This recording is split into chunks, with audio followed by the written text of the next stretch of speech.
Nous allons débuter la conférence des pathologies. Une petite annonce pour l'après-session. Les personnes qui sont inscrites à l'atelier parallèle pour les coliques du nourrisson, il faudra changer de salle pour aller à l'atelier salle Brasilia à 11h45. Uniquement les personnes inscrites. Alors, nous allons débuter donc cette session de conférence des pathologies avec le professeur Alexandre Fabre qui va nous parler d'une nouvelle cause d'hépatopathie syndromique qui sont les Golgipathies et les ARNT synthétasopathies. Merci beaucoup Muriel. Donc je suis ravi de pouvoir présenter cette conférence sur les nouvelles causes d'hépatopathie syndromique. Alors le titre peut faire un peu peur.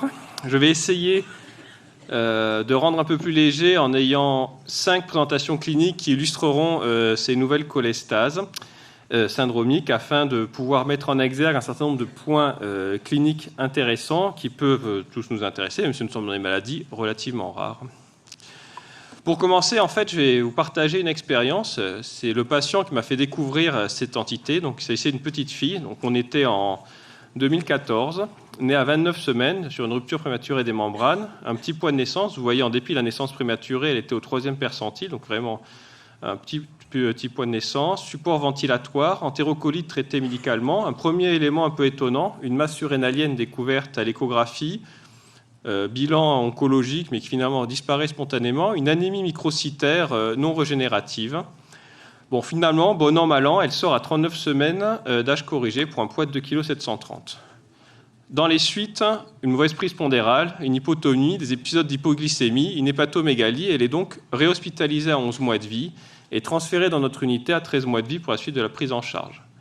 À l'entrée, un tableau biologique qui est finalement pas si catastrophique que ça au niveau hépatique, TGO 115, TGP 55, gamma GT 69. Au niveau de l'échographie, une hépatomégalie avec des dilatations des voies biliaires sans calcul individualisable. Dans ce cadre de mauvaise croissance, de défaut d'atteinte hépatique, on fait un bilan large pour chercher à la fois les causes métaboliques, les causes endocriniennes, les causes génétiques, qui revient négatif. Une IRM qui avait été réalisée à 13 mois montrait également des anomalies métaboliques, mais assez modérées. Et finalement, mais ça a été découvert assez rétrospectivement, parce que c'est au bout de 2 mois d'hospitalisation dans le service, c'est mis en évidence un tableau de fibrose pulmonaire évoquant une pneumopathie interstitielle. Nous avions donc une patiente avec dysérythropoïèse, tubulopathie, microcéphalie, pneumopathie interstitielle, diarrhée, hépatomégalie, splénomégalie et cholestase.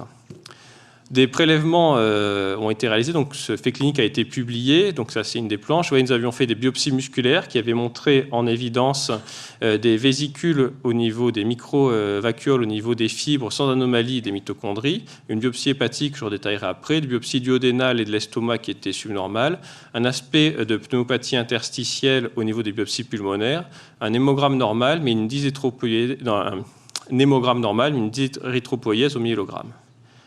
La biopsie montrait une stéatohépatite avec une cirrhose, une inflammation portale, une néogenèse ductulaire.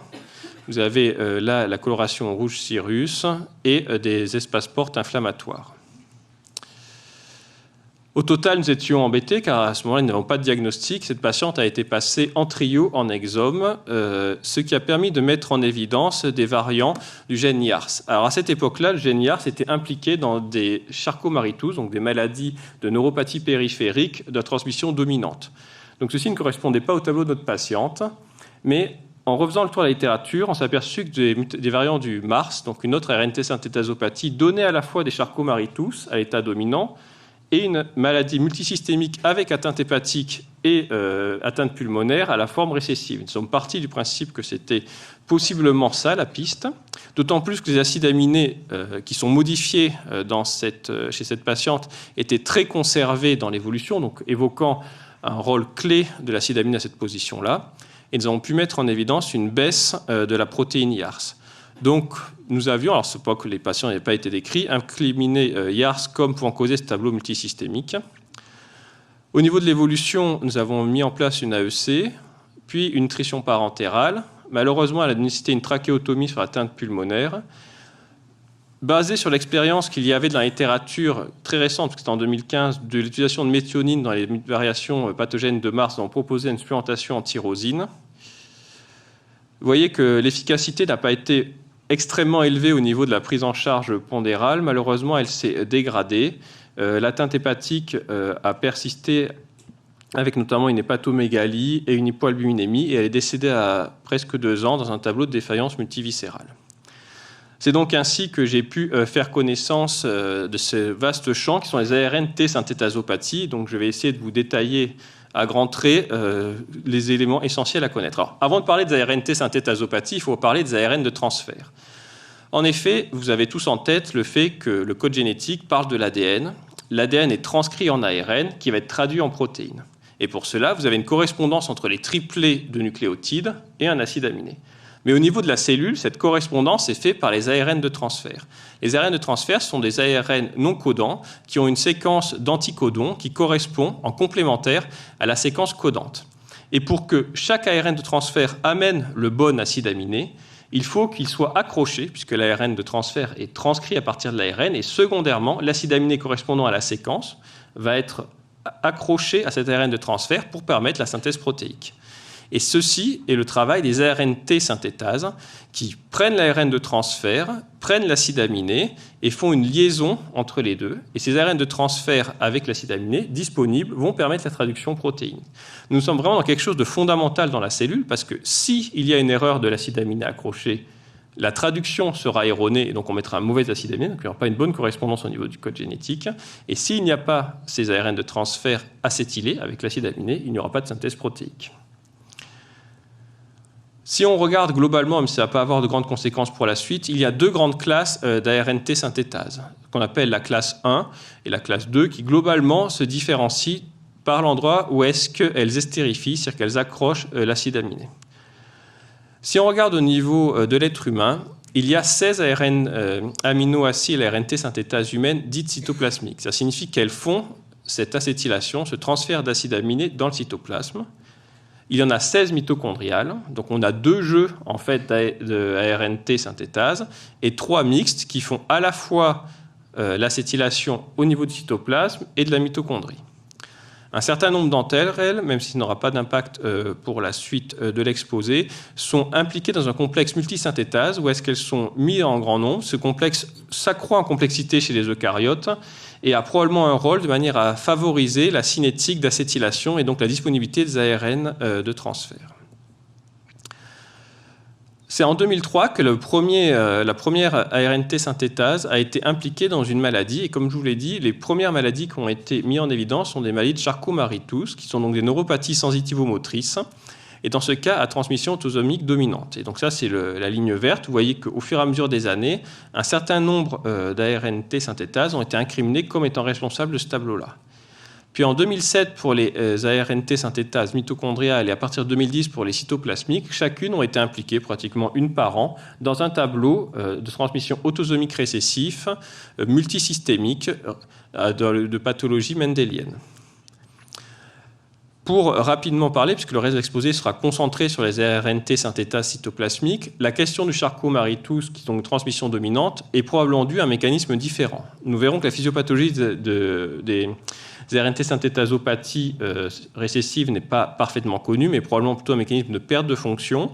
Par contre, les Charcot-Marie-Tooth sont probablement des mécanismes de gain de fonction, c'est-à-dire que l'ARN-T synthétase s'accumule et est toxique pour les neurones.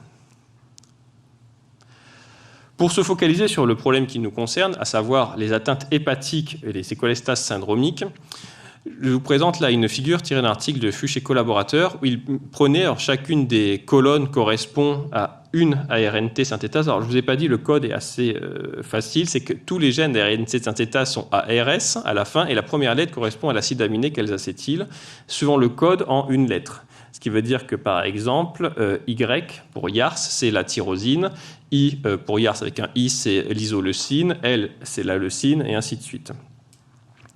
À cette époque-là, 4 ARN-T synthétases étaient impliquées dans des pathologies donnant une atteinte hépatique, YARS, MARS, LARS et CARS.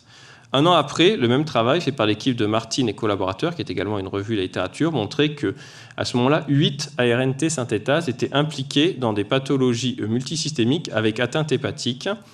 Et vous voyez qu'on avait rajouté AARS, qui est sur l'adénosine, IAR sur la tyrosine, FARS-A et FARS-B, qui sont 2 protéines qui codent pour le complexe qui va acétyler la phénylalanine. Alors de nouveau, pour dire, à partir de là, nous ne parlerons plus que des ARNT synthétases cytoplasmiques, exclusivement cytoplasmiques, nous ne parlerons pas des bidirectionnels. Pour se refocaliser un petit peu sur IARS1, donc le cas de la petite patiente dont je vous ai parlé initialement, voici un tableau tiré de l'article que nous avons publié. Nous avons fait une revue des patients publiés. Si nous essayons de nous focaliser sur les signes principaux, qu'est-ce que nous voyons? Nous voyons que la majorité ont un retard de croissance intra-utérin, ont une difficulté de croissance, une microcéphalie, une atteinte pulmonaire, des vomissements et une insuffisance du pancréas exocrine, des anomalies à type de cholestase au niveau du foie, une stéatose trouvée à la biopsie ou à l'échographie, des difficultés auditives et une anémie. Et ça n'a pas été détaillé parce qu'on n'arrive pas au cut-off. Un certain nombre présentent également des hypoalbuminémies et donc des hypoglycémies. Donc c'est un tableau, comme vous voyez, multisystémique, hématologique, endocrinologique, pulmonaire et pathologique. Avant de passer à une autre, je vais vous illustrer d'un autre patient que nous avons également eu dans le service, qui permet un peu de focaliser sur les points importants. Donc celui-ci était né à 37 semaines, donc à terme, 37 semaines plus 6 jours, mais de nouveau, un petit poids de naissance. Vous allez voir, c'est l'élément récurrent de toutes les présentations cliniques. Tous ces patients naissent avec un poids inférieur au 10e percentile. Il avait une chirurgie de hernie inguinale à 1 mois de vie, mais une mauvaise croissance pondérale, un ictère avec selles colorées qui ont conduit à son orientation dans notre service. À l'entrée, un bilan montrait une cytolyse, une cholestase, un gamma-GT élevé, un TP effondré, mais essentiellement du fait d'une baisse des facteurs vitamino-K dépendants. Donc, nous avons fait un bilan de cholestase néonatale large, classique, qui était négatif. Un bilan métabolique devant ce tableau de nouveau complexe qui avait montré une anomalie des intermédiaires du cycle de Krebs. Il avait également une tubulopathie et donc de fait, cette association illégitime, on avait suspecté à ce moment-là une maladie métabolique. Au niveau clinique, il a présenté une hypoalbuminémie jusqu'à 6 mois de vie mais qui s'est spontanément corrigée. Une anémie microcytaire jusqu'à 8 mois de vie, mais qui s'est également, dans un deuxième temps, corrigée. Et vous voyez l'évolution des paramètres, les paramètres de la coagulation, donc les cofacteurs. Les 2 barres en bleu et en vert correspondent aux périodes de supplémentation en vitamine K, initialement intramusculaire, puis en péros. Comme vous voyez, les facteurs vitamino-K dépendants ont légèrement cru après la supplémentation, mais sont restés bas en dépit d'une supplémentation intensive, jusqu'à ce qu'ils se normalisent et n'aient plus besoin de supplémentation. La bilirubine et les transaminases sont améliorées également avec le temps. La dernière échographie montre en évidence, alors que le bilan hépatique est normal, une hépatomégalie avec des nodules hypoéchogènes, mais une dureté qui est la limite de la significativité. Et la croissance est normalisée dans un deuxième temps, sans traitement plus spécifique que l'acide urso-désoxycholique. Il avait été passé en panel de gènes des cholestases sur la plateforme de Bicêtre. Il a été mis en évidence des variants pathogènes de l'ARS1. Et nous avions fait un Western blot chez les cellules de patients et des parents qui montraient une diminution significative de l'ARS1, donc de l'ARNT synthétase responsable du transfert de la leucine. Donc l'ARS1 a été identifié comme pouvant donner un tableau d'atteinte multisystémique au début des années 2010, initialement dans une population de gens du voyage irlandais, avec un tableau décrit comme étant des insuffisances hépatiques à répétition. Mais dans la publication de Lenz et collaborateurs de 2020, vous voyez que si nous focalisons dans les signes principaux, de nouveau nous voyons la petite taille pour la gestationnelle, l'anémie microcytaire, l'hypoalbuminémie, les difficultés de croissance, un retard de développement et plus dans une deuxième ligne, ces épisodes d'insuffisance hépatique, d'élévation des transaminases. Toujours dans ce domaine-là, donc une petite patiente née à 34 semaines, donc de nouveau un petit poids de naissance. Vous avez vu que ça c'est vraiment un peu le thème, et c'est ce qu'on vous dira, c'est vraiment un des signes clés de ces pathologies, des enfants qui naissent petits pour la gestationnelle, mais qui ne sont pas tous prématurés, avec une mauvaise prise pondérale, une hospitalisation pendant 37 jours en néonatologie, et surtout un tableau respiratoire et une anémie non régénérative. Un bilan hépatique modérément perturbé, seulement des gamma-GT élevés, une bilirubine totale normale, et mis en évidence un CMV postnatal qui avait également fait penser que l'atteinte hépatique pouvait être initialement due à ce CMV. Du fait du tableau essentiellement respiratoire, il a été adressé à la Timone, mais dans l'unité de pneumologie pédiatrique.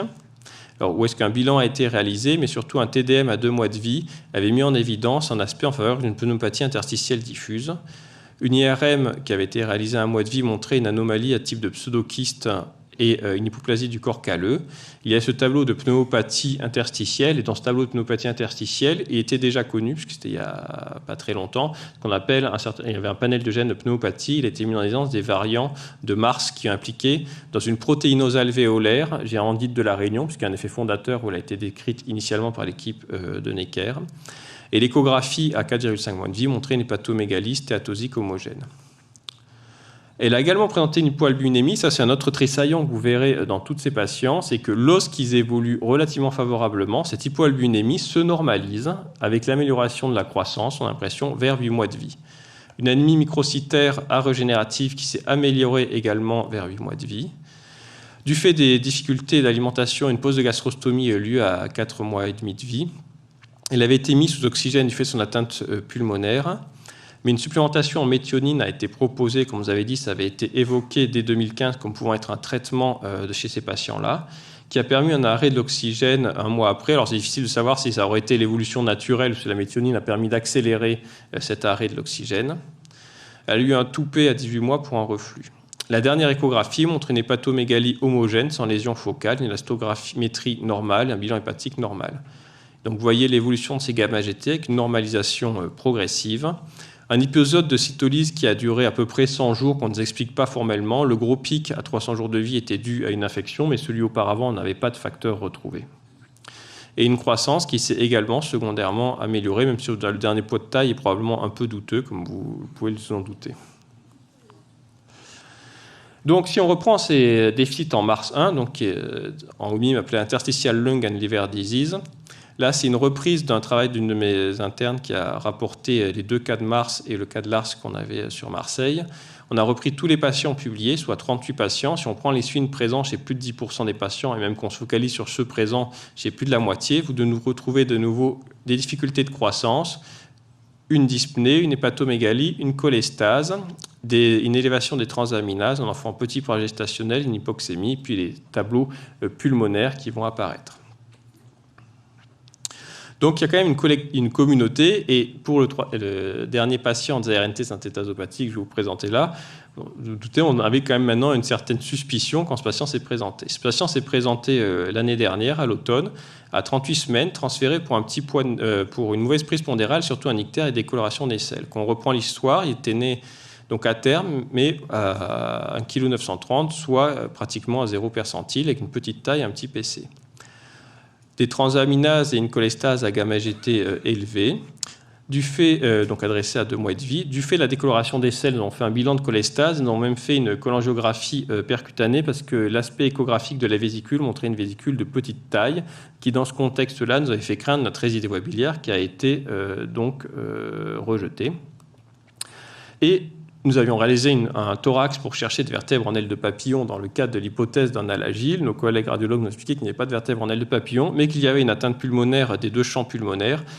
Ce qui fait qu'à ce moment-là, atteinte pulmonaire, cholestase, petit poids de naissance, ça fait suspecter une RNT synthétasopathie. Elle a été passée sur panel de gènes qui est à Marseille, qui contient les 16 gènes d'RNT cytoplasmiques, en disant que c'est soit un IAR, soit un FARS A et un FARS B, et le résultat a été qu'il a été mis en évidence des variants de FARS A qui permettaient de confirmer ce diagnostic. La biopsie est donc réalisée à 2 mois de vie, montrait des aspects d'hépatite chronique, avec de nouveau un aspect pseudo-obstructif et des images de néogenèse ductulaire, un peu comme dans le tableau de YARS 1, sachant que là, elle a été faite beaucoup plus tôt. Le patient YARS, la biopsie avait été faite à plus d'1 an de vie. Là, nous sommes beaucoup plus précoces dans l'évolution clinique. Donc là, l'histoire est un peu encore en cours, puisque le patient a actuellement 6 mois de vie. Il a été également mis en évidence des épisodes d'hypoglycémie aux jeunes, qui ont nécessité la mise en place d'une AEC avec une alimentation en continu. Il a été proposé, après discussion avec le centre de Necker, le professeur Hatchwell, de supplémenter en phénylalanine, parce qu'elle avait une expérience de 4 patients chez qui ça a été proposé, bon, qui jusque-là ne montre pas une efficacité extraordinaire. Du fait de la persistance de l'atteinte pulmonaire, elle a eu un premier lavage broncho-alvéolaire à 7 mois de vie et un deuxième lavage lundi. Au niveau de la dernière échographie, on note des micronodules hypoïcogènes du foie avec une astographie normale. Vous voyez l'évolution du bilan hépatique où la cytolyse reste persistante, mais de manière... Alors, elle a de l'acide urso-désoxycholique, mais mis à part ça, de manière spontanée, on note une amélioration de la bilirubine totale et conjuguée. L'albumine également s'est légèrement améliorée, alors que, si vous voyez, la croissance n'est pas tout à fait ce qu'on peut dire exceptionnelle. Alors, les parents sont très réticents aux propositions, parce que nous étions pour la mise en place d'une gastrostomie, pour l'instant, ils refusent. On a proposé une nutrition parentérale pour essayer d'améliorer, mais on sommes toujours dans la discussion, donc il y a aussi un peu des difficultés à ce niveau-là. Donc on espère malgré tout arriver vers une évolution entre les lavages ou l'évolution naturelle de la maladie qui soit plus positive. Enfin, c'est pour l'instant, malgré tout, une maladie sévère qui continue d'évoluer. Donc si nous reprenons un dernier article de Chuch et collaborateurs en 2021 qui reprenait les patients avec site FARS A et FARS B, de nouveau le même élément, qu'est-ce que vous voyez qui est en commun? L'atteinte pulmonaire avec une atteinte interstitielle, une hypotonie qui est retrouvée chez l'essentiel des patients, des anomalies du neurodéveloppement, des calcifications cérébrales qui n'étaient pas retrouvées chez notre patiente, par contre, une stéatose et une atteinte hépatique. Alors, ce que vous voyez, les 4 premières lignes sont les patients FARS A et les autres FARS B. Et vous voyez qu'on a quand même l'impression que cette atteinte hépatique est quand même plus chez les patients FARS A. La difficulté de croissance et noter des aspects dysmorphiques qui, je dois avouer, dans notre expérience, à propos d'un cas, ne nous a pas semblé sauter aux yeux, mis à part que c'est un bébé de petit calibre. Alors, on va sortir un petit peu des êtres humains, parce qu'il se trouve que les RNT synthétasopathies sont également impliquées dans des maladies chez les animaux.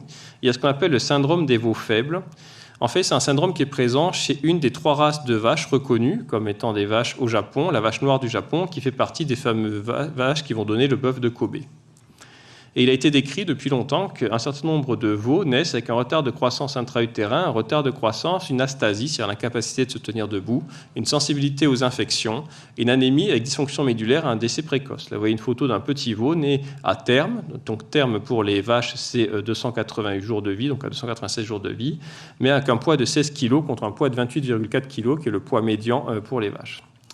Et donc, en 2013, Irano et collaborateurs ont mis en évidence que ce tableau-là était dû à des mutations homozygotes du variant YARS, alors cette fois-ci avec un I, donc qui est le variant codant pour le transfert de l'isoleucine, qui entraîne une diminution nette de l'activité. Ce qui est intéressant, c'est que du fait que chez les vaches, on a beaucoup plus de facilité à voir, puisque les vaches étaient inséminées par des veaux, ils pouvaient voir le délai entre 2 inséminations, ce qui donnait le taux d'échec d'insémination ou de décès in utero. Et ils ont pu mettre en évidence que lorsque 2 parents étaient hétérozygotes, ils avaient plus un délai, un intervalle, enfin, un taux de décès in utero plus important que chez les variants sauvages, qui pourrait évoquer que les variants pathogènes des RNT synthétasopathies sont possiblement associés, on pourrait supposer chez l'être humain, également à des décès in utero qui passent inaperçus parce que nos corps sont quand même pour l'instant relativement faibles et ne permettraient pas de le mettre en évidence de manière statistique. Donc ce que vous voyez sur ce tableau, c'est 274 patients qui ont été publiés au mois d'avril 2021. C'est une de mes internes, Audrey Andiani, qui les a repris. Chaque colonne est un patient, chaque ligne est un trait phénotypique d'HPO, il y a 300 environ lignes, et chaque point rouge veut dire que le trait phénotypique est présent. Et en haut, vous avez le nom des ARNT synthétases. Alors c'est un peu petit, mais l'idée est plutôt de vous montrer que globalement, on voit une certaine hétérogénéité, puisque vous voyez que pour un certain nombre d'ARNT synthétases, il n'y a pas d'atteinte, notamment hépatique, qui ont été rapportées, ou quasiment pas, ou pas d'atteinte pulmonaire. Et on voit que pour Mars, alors il y a peut-être un biais de publication, parce que beaucoup de publications sont issues que d'un seul centre, il y a également des traits, des zones où on ne voit pas de points. Ce qui nous amène sur l'aspect d'hétérogénéité de ces tableaux-là. On aurait pu penser que ces tableaux étant causés par des baisses de l'activité des RNT synthétase aurait un tableau identique, ce n'est pas le cas. Si on reprend à partir de là tous les patients ont une atteinte hépatique, donc vous voyez qu'il y a 8 ARNT synthétases qui présentent des atteintes hépatiques. mais finalement, chez certaines, type ARS ou CARS, ces atteintes, ou FARS-B ou WARS, ces atteintes sont plus modérées. Finalement, celles qui sont vraiment associées à des atteintes hépatiques de manière importante sont YARS, FARS-A, YARS avec un I, LARS et MARS. Et vous voyez que même là-dedans, il y a une certaine hétérogénéité, puisque dans certains cas, c'est surtout d'atteintes type cholestase ou élévation des transaminases. Dans d'autres cas, comme l'ARS, le tableau d'insuffisance hépatique est plus mis sur le devant de la scène. En reprenant toujours ces données, ce qu'on voit, c'est que ces maladies sont associées à une mortalité. C'est des patients publiés qui est non négligeable. Donc vous voyez pour chacun les courbes de survie selon Kaplan-Meier, et vous voyez qu'il y a un taux de mortalité qui est entre 30 et 40% aux alentours de 10 ans, enfin vers 8 ans de vie. Donc il s'agit de maladies sévères, et paradoxalement, c'est bien celles qui ont des atteintes hépatiques sévères qui donnent ça, puisque les variants de CARS ou d'ARS, où est-ce qu'un grand nombre de patients sont également publiés, n'ont pas de décès rapportés. Donc on note également une hétérogénéité au sein de l'évolution chez ces patients. Alors quelle est la physiopathologie de ces ARNT synthétasopathies? Il y a une question. La première, est-ce que c'est des pertes de fonction?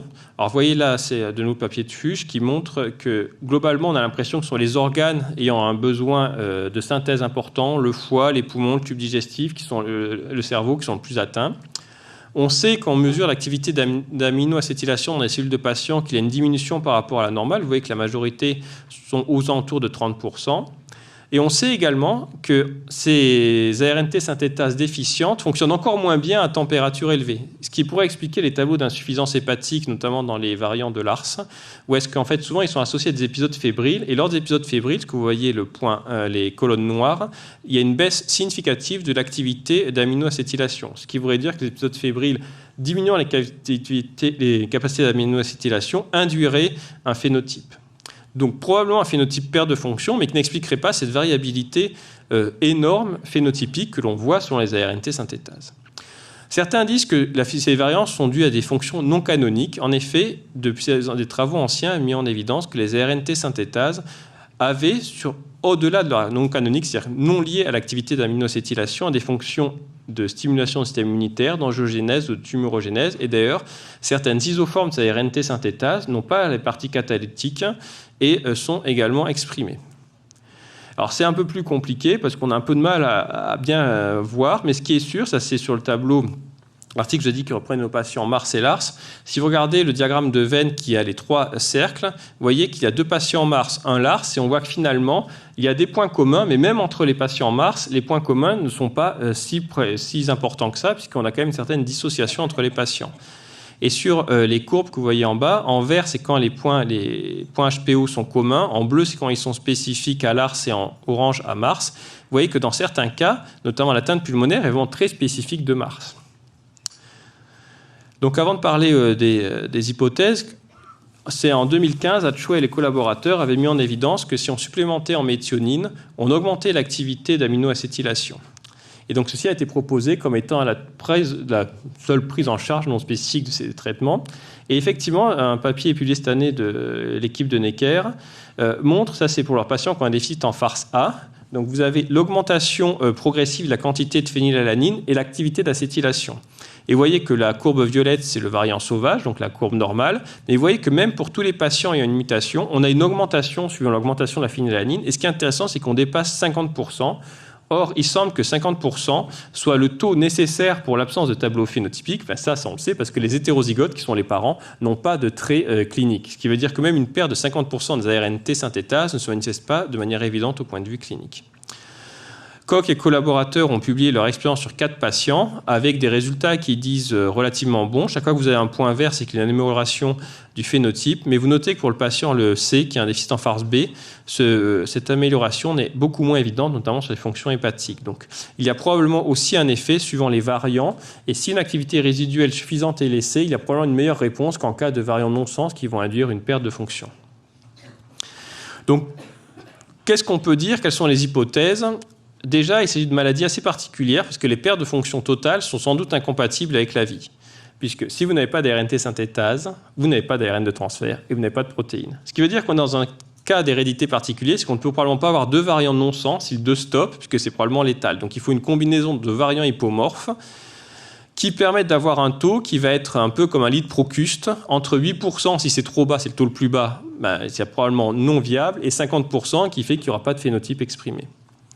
Alors pourquoi les phénotypes varient? Est-ce que c'est selon le taux résiduel d'activité, selon le fond génétique, mais c'est peu probable parce que beaucoup de patients ont été décrits dans des ethnies et des populations différentes et quand même des tableaux qui se ressemblent entre eux. Est-ce que ça peut être selon le type d'acide aminé? Et ça, je vous mets un diagramme de veine des 20 acides aminés responsables de protéines. En rouge, ceux qui sont associés avec des atteintes hépatiques. Et vous voyez qu'ils sont tous des acides aminés hydrophobes. Donc, est-ce que c'est cette caractéristique spécifique qui expliquerait le fait que l'atteinte hépatique ne soit liée qu'à certains types d'acides aminés? Donc, c'est totalement hypothétique, mais ça me semble intéressant de vous partager ça. Beaucoup plus brièvement, vous vous rappelez le titre, c'était Golgi-pathie et ARNT synthétasopathie. Nous allons parler de cette fameuse Golgi-pathie. Avec de nouveau un fait clinique. Un patient né à 37 semaines. Alors, vous voyez de nouveau une première différence. Tous les patients jusque-là que je vous présentais étaient nés avec un petit poids. Bon, elle n'était pas extrêmement grosse, mais elle était née à 2,530 kg au 15e percentile. Un tableau de mauvaise prise pondérale, de diarrhée, un ictère avec des selles colorées qui font qu'elle est adressée dans notre service. Elle a une cytolyse un peu plus franche, une cholestase à gamma-GT normale. Alors, je n'ai pas dit, j'en dis après, elle avait également une microcéphalie associée. Donc, de nouveau, on fait ce qu'on peut. On cherche quelque chose, niveau métabolique, niveau hépatique, le CDG, galactosémie. Tout est négatif. Bon, on se dit, finalement, elle a quand même microcéphalie, surdité, hypotonie, tubulopathie. Ça fait beaucoup, ça fait quand même très mitochondrie. Donc, on dit c'est peut-être une mitochondrie. L'analyse sur la chaîne respiratoire sur le foie est normale. La biopsie hépatique montre un pattern d'hépatite à cellules géantes avec des remaniements inflammatoires portaux et lobulaires. Finalement, on met en place une sonde nasogastrique. Le développement psychomoteur est franchement mauvais, mais là, vous aviez une microcéphalie que vous verrez qui s'est accentuée. Une épilepsie apparaît à 16 mois de vie. Elle est hospitalisée de manière récurrente pour infection, malaise et inconfort. Vous voyez que la bilirubine se normalise progressivement. Les gamma-GT sont toujours restés aux alentours de 50. Les transaminases se normalisent également et le TP baisse, mais ceci est conséquent au fait que, comme je voulais dire, malheureusement, elle va décéder dans un tableau de dysfonction hépatique. Vous voyez la microcéphalie qui s'accentue avec le temps, avec une absence totale de croissance du PC pratiquement à partir du 3e mois de vie, alors qu'en parallèle, on note que la croissance staturale et pondérale restait, bon an mal an, pas si mauvaise que ça. Et donc, elle est décédée dans un contexte de fièvre de méléna. Elle a été passée sur la plateforme Oragène qui ont mis en évidence des variants du gène VPS53. VPS53 est impliqué dans le trafic de vésicules. Alors, pour faire simple, ça vous rappellera peut-être des vieux souvenirs. À partir du noyau, naît le réticulum endoplasmique qui devient rugueux, qui donne le Golgi, qui donne les endosomes, qui vont donner ou les vésicules qui vont être sécrétées ou les lysosomes. Ce trafic est centrifuge, mais peut être centripète. Parmi ceux-là, il y a des protéines, des complexes qui s'appellent EARP pour endosome associated rétrograde protéine ou GARP pour Golgi associated rétrograde protéine, qui ont été impliqués dans le retour en fait, des vésicules vers l'origine, soit vers le Golgi. Et parmi elles, donc, vous voyez, sont composées de plusieurs VPS. 3 VPS étaient impliqués dans ce qu'on appelle des Golgi-pathies, avec retard des acquisitions, microcéphalie, épilepsie, atrophie cérébrale et cérébelleuse. Et Schneiderberger et collaborateurs, en 2021, ont montré que 2 Golgi-pathies, VPS51 et VPS50, avaient été associées à des cholestases à gamma-GT, une élevée, donc VPS50 et VPS51 et VPS50 à gamma-GT normale, avec à la biopsie hépatique à 56 jours de vie un pattern de cellules géantes, comme chez notre patiente avec les variantes VPS53. On notait de manière intéressante qu'il y a une absence de gamma-GT canaliculaire qui évoquait un phénotype semblable aux de variations de ME5B et de VPS33B. En conclusion, ces Golgi-pathies et ARNT synthétasopathies sont des nouvelles causes de cholestase syndromique qui sont en train d'être décrites. Comme vous voyez, je vous l'ai dit, les premières descriptions avec atteinte hépatique, ça doit être 2012 et 2013 pour Mars et Lars. Nous sommes 10 ans après. Il y a actuellement 8 ARNT synthétasopathies qui ont des phénotypes hépatiques. Concernant les VPS, vous voyez que c'est encore plus récent, puisque c'est 2021 que 2 VPS 50 et 51 ont été impliqués face à des tableaux de cholestase. Et nous proposons que VPS 53 soit le 3e associé à ce tableau-là. Concernant les RNT synthétasopathies, il faut probablement y penser, car c'est des patients qui peuvent être adressés en première intention dans nos centres, sur le tableau d'atteinte hépatique. Les éléments clés sont le retard de croissance intra-utérin, cette anémie microcytaire arogénérative, une hypoalbuminémie qui n'est pas en rapport avec un TP effondré, c'est-à-dire qu'elle est beaucoup plus importante que ce qu'on pourrait penser sur une insuffisance hépatocellulaire. Une mauvaise croissance et surtout bien penser à analyser les radios de thorax. Comme le dit notre premier patient YARS, on a mis à peu près 3 mois à s'apercevoir qu'il avait une pneumopathie interstitielle, ce qui n'est quand même pas très glorieux, mais ce qui veut dire qu'on n'avait pas été, ça ne nous avait pas sauté aux yeux lorsque nous on avait regardé les radios et nos collègues radiologues ne l'avaient pas évoqué. Donc il faut vraiment se dire que ça peut être, ces atteintes sont là, surtout que l'atteinte pulmonaire est quasiment aussi importante au niveau de voire plus importante au niveau de l'évolution péjorative. Je vous remercie de votre attention.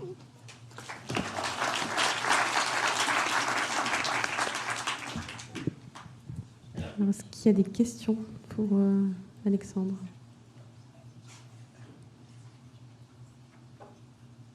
Pas de questions? Bon. Si.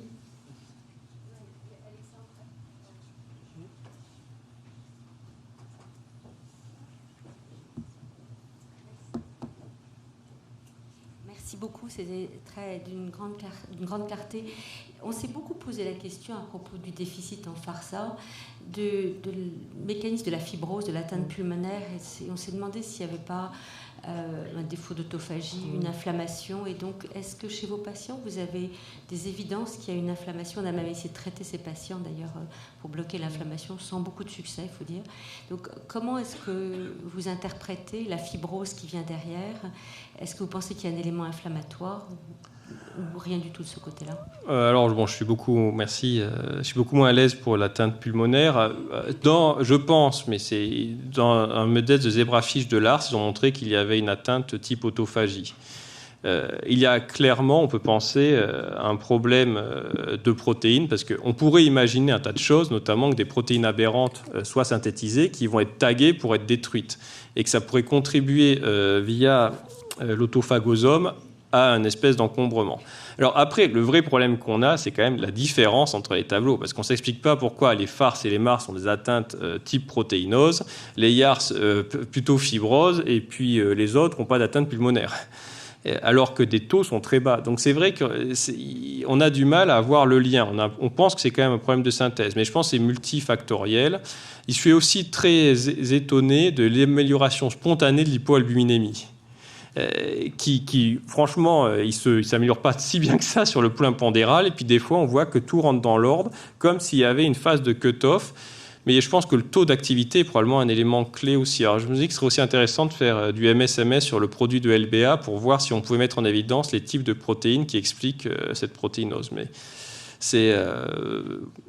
En tout cas, c'est sûr qu'on voit, avant qu'on fasse le diagnostic dans les MARS, beaucoup de choses ont été essayées et il semble que la méthionine marche mieux. Enfin, les lavements marchaient bien, enfin marchaient déjà un peu, et la méthionine marche mieux que les anti-JAK, même dans les FARS, qui ont pu être proposés. Donc. Alors, en fait, on a dépassé largement le temps d'1 quart d'heure. Donc, merci beaucoup, Alexandre.